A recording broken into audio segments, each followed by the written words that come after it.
Hi, and welcome back to another episode of Broadsheet Melbourne Around Town.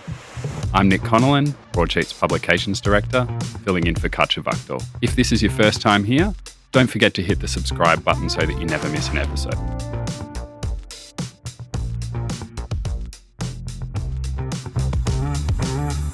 With us in the studio today, we have Joe and Carlo Salinitri and Andrew Manfrey, who together are Sooshi Mango. For those who haven't heard of you guys, who aren't fans yet, who haven't seen your videos all over social media, maybe living under a rock, who are you? What are you all about? Well, we're just three idiots who dress up like our grandparents on weekends and make videos and do stage shows and comedy and everything like that. And we seem to have hit a nerve in Australia and around the world. And yeah, that's what we do. We've adopted the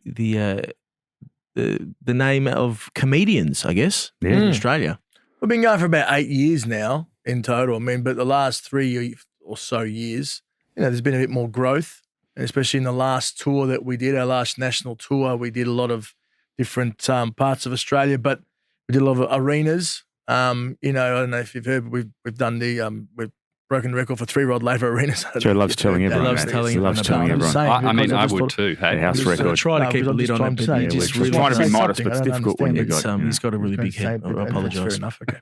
But no, look, we do joke about that. But we were blessed enough. We got a good fan base, and we get to play in some large, rooms, which is good. But talking about impersonating those parents and aunties and uncles and grandparents, they're not just any parents. Mm-hmm. They are. First of all, can I say something? Thank you for saying impersonating. Yeah. Because a lot of people say take the piss or mocking. Yeah. And that's definitely what we don't do.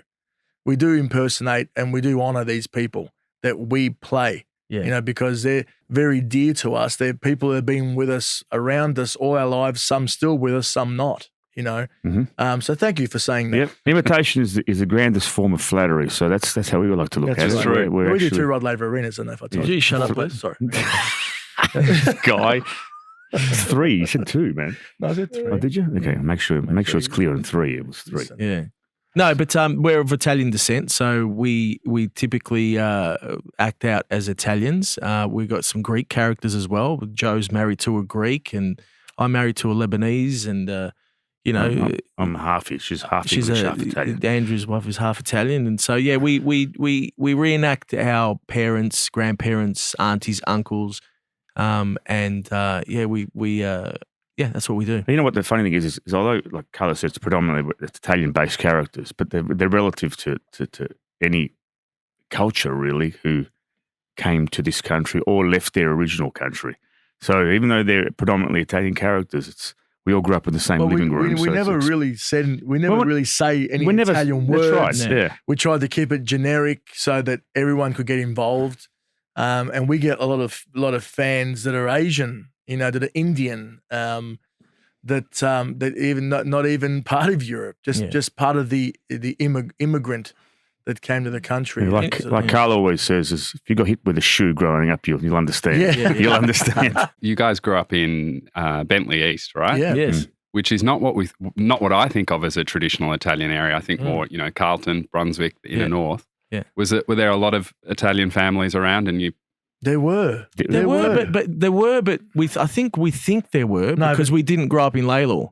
No, to understand. No, but see, here's the thing. I mean, I remember a lot of my grandma's friends were in the area, but Mrs. Brady was also in the area. There were a lot of old Australian people that were in that area. But we were a hop, skip, and a jump from Oakley. Yeah, which is the Greek capital of Melbourne, but was also Italian. But same with Clayton. Clayton was very Italian as well. Springvale, before it's become, everyone says it's Asian, but Springvale, there were many Italians down there back in the day. So they all sort of started in Middle Park, Port Melbourne. That's where mum and dad, my mum came with her parents. They were in Middle Park. And then they all sold and they ended up in, East Bentley, and then obviously on the other side of the river, to be able to grow their veggie patches and feed their chickens. Well, having said That's literally the reason, by the way. They left Port Melbourne and stuff like that because there wasn't enough land in the back, and they're like, let's go to where we can get larger land and grow these zucchini and cucumbers and tomatoes. And have a place to park your car. That's it. There are no driveways in Port Melbourne. But you're right. The motherland really, the mothership really is Laylaw, Thomastown, Coburg. Reza. Everyone always goes, we thought you guys were That's where it's all at. You guys are fake wops. Tomo, Reza, all those places. But Bentley boys through and through. Let's talk about the restaurant on Lygon Street. What's it called? It's called Johnny, Vince and Sam's, which are the ethnic dad characters of Sooshi Mango. The characters that we're most known for are these three characters, the ethnic dads, Johnny, Vince and Sam. And so, we started a sub-brand called Johnny, Vince and Sam's that we thought would represent, stuff that we had growing up. We've got a wine as well, dubbed by that name. And it just felt sort of natural to move into the food and the food space because we do a lot of humor. A lot of our humor is based on food, because being that we're Italian, we're linked to food. And we had a conversation with an old friend of ours, is Johnny DiFrancesco from 400 Gradi, a while ago, and also Danny from Royal Stacks. Maybe 5 or 6 years ago, we had a conversation, and it's been in the back of our minds. And after COVID, we were walking down Lygon Street, and we were looking at all these empty spaces that were available, and it was heartbreaking because we've got an emotional attachment to that street, being that we're Italian and it's the epicenter for Italians. And as kids, we used to go. Yeah, we used to go families nearly every weekend. We were there. Saturday, ice creams, pizza. Absolutely. Yeah, you used to get the pizza and walk across the road, get the ice cream, walk up and down the street, and that was your night. Yeah, So when we were walking down there, we were like, "Oh, this is really heartbreaking to see all this." And we had a meeting. We're like, "Hey, remember that idea we had? Let's try and bring something special back to Lygon Street, and let's try and come up with a concept that hasn't really been done before, and that's dear to our heart and dear to the culture." And that's what we sort of did. We put our heads together, and we came up with Johnny, Vince and Sam's, the restaurant, which is now on Lygon Street. So we looked at Lygon Street. We couldn't find what we were looking for. There wasn't availability. I mean, there was so many shop fronts that weren't operating, wasn't appropriate there wasn't the right size, the right building, the right location. So we kind of went off, and we just we came back to it had to be there. So we waited until we found the right restaurant, the right building, and we jumped on it as soon as it came available. Yeah. And I think given that you guys are comedians and you're kind of making your living telling jokes, there's naturally probably an inclination that people think this is a joke restaurant. Absolutely. 100%. It's very clear when you look at the menu that it's not. We'll get to that in a second. Yeah. We talk a little bit first about the look of this place. Who wants to cover that? Yeah. Well, I've been saying to people that me and the boys, we can't be there. We're not there much at all. We try and pop in when we can. But I've been saying to people that the restaurant is like a character from Sooshi Mango. So we can't be there, characters can't be there, but the restaurant is a character. You can walk in and you can feel like you're in a living room or in a lounge Sooshi Mango room. video. Or in a Sooshi Mango The video. concept is based on going to your nonna and nonno's house. It's literally like a snapshot back in time, in like the 70s or 80s. So we worked really hard with Mitchell and Ede. They designed Grill Americano, Grill Americano, and I think a few other places. I think we don't want to say the wrong one. Yeah, they're a very high-powered design. Yeah, they're great. And we sat down with them and we had this concept, and we said we don't want it to be kitsch, Disneyland. We don't want it to be Disneyland. We want it to be authentic. Everything that we do and present must be authentic to the customer. And they nailed it. We went through every fine detail in the material that we use, yellow stained glass throughout the restaurant, the carpet, the tiles, the wood grain, like everything was sort of meticulously put together. What sort of carpet are we talking? Oh, What sort of furniture and? Well, it's Nona's furniture. Yeah. It's that Franco Gozzo style kind of, but not Baroque quite. style. It's look, it's home for many. It's the best way I can describe it. The furniture, the decorations, the frames, the plates, the glassware, everything is to simulate that feeling of going home. Even though we all have homes now, it's like our old home where it's a very warm, comforting place.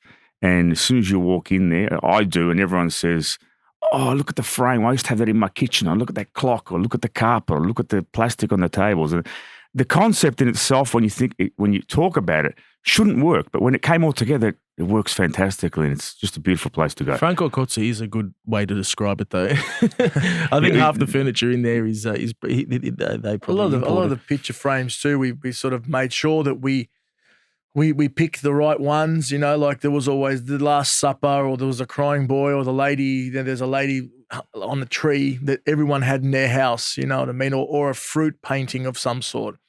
So you look around, there's a lot of doilies around. There's the doily over the curtains. Like Andrew said before, the plastic on the tables with the doily under it. It was just, and the carpet it's maroon, but it's got these patterns through it. You know what I mean? And yellow stained glass everywhere. I say it's so ugly that it's beautiful. That's what it is. That's the best description. That's the best description for it. It took us ages, like even just to put the knife and fork on the wooden knife and fork and that whole wall with the plates on it. Took us 2 weeks to figure out how we wanted it exactly. Yeah. Well, I wonder if a few first-generation people are having this moment where they're feeling nostalgic about their childhoods. Mm-hmm. There is another restaurant that just opened in Brunswick, Madonna Electric. Yeah, right. Also has this Rococo Franco Gozzo vibe going on. Uh-huh. And it's not, parody or any of that. It's a genuine first-generation Italian bloke who was feeling nostalgic about his childhood. So, Absolutely. And that's what we've had. We've had, like, I've been in the restaurant and a guy was crying in front of me because his mother just passed away. And this just reminded him of his mum. So it was that sort of, when that sort of stuff happens, that's people are getting emotional. They are, which is kind of a bit like job done type of thing. And I think it's a mixture of what's the surroundings, the decor, but mixed with the food, the dishes that we're serving are literally just the stuff that we had growing up. Like a lot of Italian food, Italian restaurants, and it's all nice. I'm not saying it's bad, but you know what you're sort of going to get in terms of the starters, and it's Italian restaurant food. This is Italian home food. It's what we had growing up in the 80s, or what your mum would cook for you, what your nonna would cook for you. So, well, I don't know if you guys have been following Burrata Gate, which this week was there was a big controversial piece on Grub Street, which is a very influential food publication, about that burrata is boring. So it's quite controversial. Right. And what kind of came out is that in Australia, most restaurants will use local burrata. That's because right. it's, more available, it's cheaper, it's easier to get. You guys are flying it in from Absolutely. Italy. We are. Absolute top grade stuff. Yeah. It ties into what Carl said before. Our brand, and we base our brand on being authentic and being proper and doing the right thing, making sure we represent correctly. And how could you put a locally sourced burrata when we're an Italian?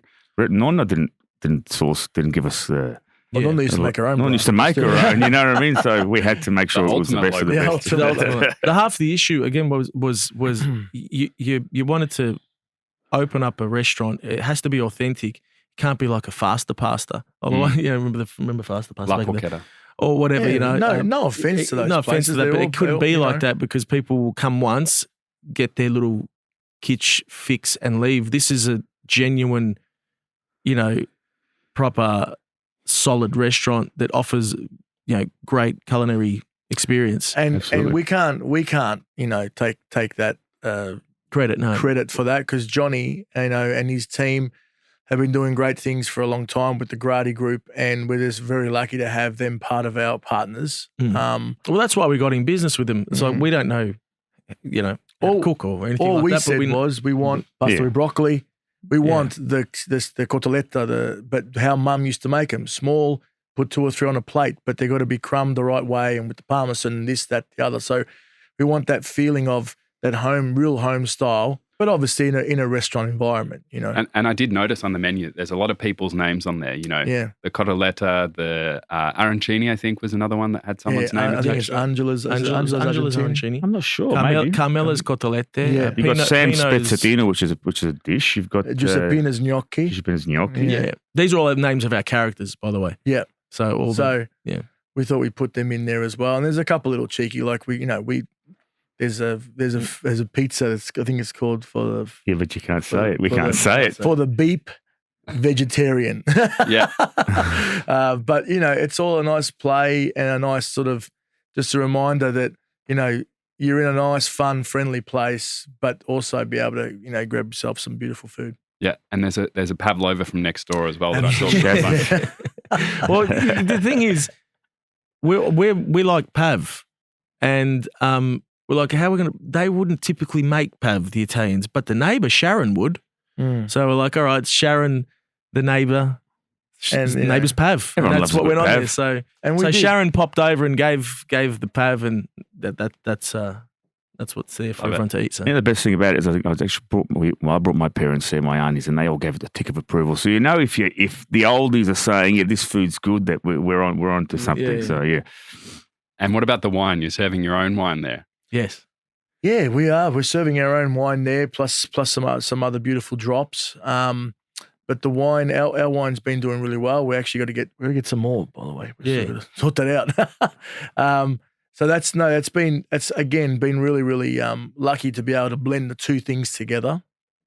The goal is for us with the brand is to have a brand that has, you know, lots of different tentacles on it, like wine.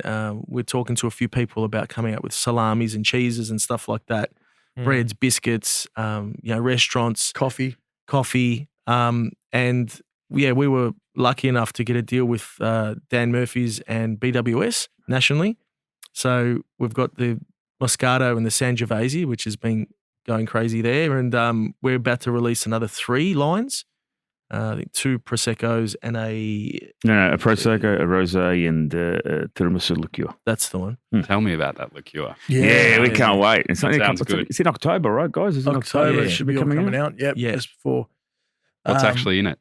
Well, that's a secret. We can't tell you. We have to kill you. Otherwise, you know what I mean? you'd make your own, and then you'd be a competitor. So we can't discuss that. No, it's really nice. I'm looking forward to it. It's.